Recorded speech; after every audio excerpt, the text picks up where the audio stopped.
Salam sejahtera bagi kita semua. Marilah kita sejenak mendengarkan firman Tuhan, firman kehidupan. Di dalam Dia kamu juga turut dibangun menjadi tempat kediaman Allah di dalam Roh. Efesus 2 ayat 22. Menjadi tempat kediaman Allah. Siapakah kita ini sehingga layak menjadi tempat kediaman Allah? Sejenak kita menoleh ke belakang dulu. Dahulu kita tanpa Kristus telah mati karena pelanggaran dan dosa-dosa. Hidup dengan mengikuti jalan dunia dan keinginan daging dan pikiran kita sendiri. Maka hanya layak untuk dimurkai oleh Allah. Namun Allah Tuhan kita kaya dengan rahmat dan anugerah. Ia melimpahkan rahmatnya, anugerahnya melalui salib dengan kematian Kristus Yesus Tuhan kita.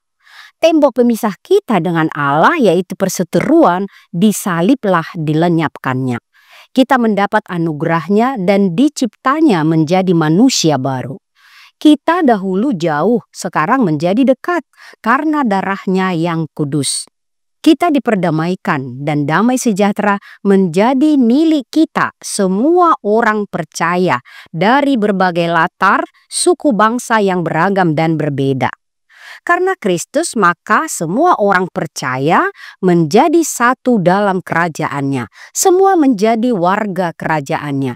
Tidak menjadi asing satu sama lain. Dan menjadi kawan kerja Allah, sewarga, orang-orang kudus dan anggota keluarga Allah. Tidak ada yang menjadi pendatang. Sebagai anggota keluarga Allah, orang-orang kudus, milik kepunyaan Allah, kita dibangun di atas para rasul dan nabi dengan Yesus Kristus sebagai batu penjurunya. Dan tidak ada dasar lain selain Kristus Yesus Tuhan.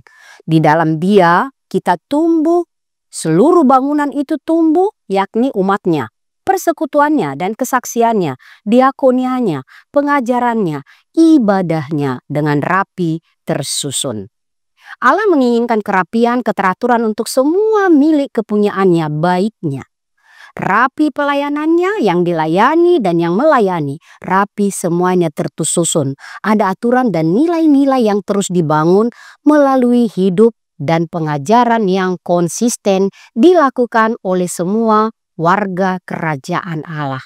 Di dalam Dia, kita, gereja, tumbuh dan dibangun menjadi tempat kediaman Allah di dalam Roh. Kamu, kita dibangun dengan anugerahnya, darahnya yang kudus, salibnya yang agung dan mulia, menjadi tempat kediaman Allah. Kita bukan milik kita sendiri, tetapi milik Allah. Maka biarkan Roh Allah dengan kuasanya dan firman-Nya membangun persekutuan dalam gereja. Jangan ada pikiran, ide, dasar atau prinsip lain selain Kristus. Yang boleh ada di dalam gereja hanya Kristus dengan segala kekayaannya, salib dengan segala kemuliaannya dan pengorbanannya. Semua kebaikan adalah anugerahnya, dan anugerahnya untuk hidup dan keselamatan dunia. Ingat, tubuhmu, tubuh kita, raga kita adalah bait Allah.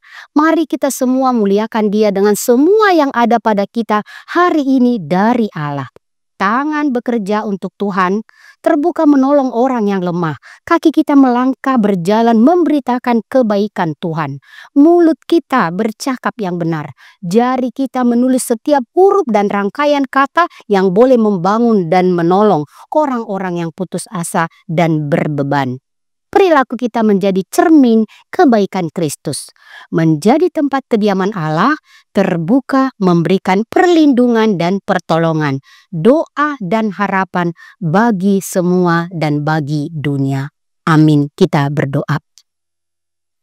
Terima kasih Allah Bapa di sorga, terpujilah Engkau yang memberikan rahmat anugerah-Mu kepada kami dan melayakkan kami untuk menjadi tempat kediaman-Mu. Tolong kami Tuhan untuk meyakini dan mempercayai anugerah-Mu. Bahkan Engkau membuat kami menjadi tempat kediaman-Mu. Ketika kami Tuhan mempercayai dan menyadari itu, biarlah kami juga terdorong untuk melakukan kebaikan-kebaikan seperti Engkau baik bagi kami. Dimanapun kami berada sebagai orang-orang yang percaya kepadamu, biarlah hidup kami, raga kami nyatakan sebagai tempat Engkau tinggal dan diam melalui gerak hidup kami, pikiran yang baik, perkataan yang baik, demikian juga tangan yang terbuka untuk menolong karena Engkau Tuhan kami. Terima kasih Bapa di sorga, biarlah setiap orang percaya, setiap orang Kristen selalu menyadari dirinya telah Engkau buat menjadi tempat kediaman-Mu, tempat kediaman Tuhan yang terbuka untuk kebaikan-kebaikan bagi orang dimanapun kami berada. Terima kasih Allah Bapa di sorga, dengarkanlah doa permohonan kami di dalam nama Yesus, Tuhan Juru Selamat kami. Anugerah Tuhan kita Yesus Kristus, kasih setia Allah Bapa, persekutuan Roh Kudus menyertai kamu sekalian. Amin.